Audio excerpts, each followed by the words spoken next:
Kadalasan tanong ng maliliit na negosyante, may bibili kaya pag nagsisimula? Good news, ayan, may bumili, nagtiwala, salamat. Ayan, dahil bayad na siya, nagpe-prepare na tayo niyan mga ka-usyosero. Another vlog, another day na naman mga ka-usyosero. Ayan, ginagawa na natin ang clubhouse sandwich.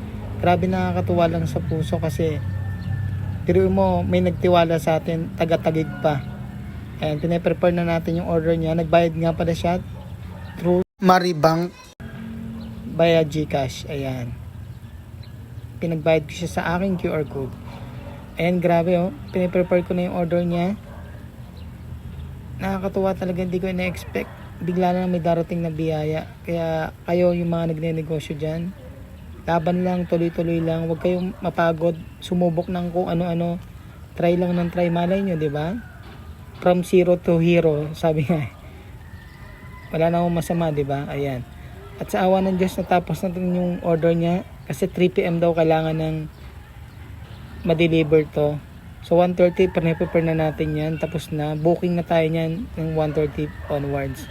So hopefully dumating na siya ng 3 PM sa client. Yun lang, maraming salamat ulit ha. Sa mga gustong umorder ng clubhouse dyan, PM lang kayo, made to order yan. 199 lang yan as of now kasi minsan nagmamahal yung ingredients. Yun lang, usyoso po more. God bless.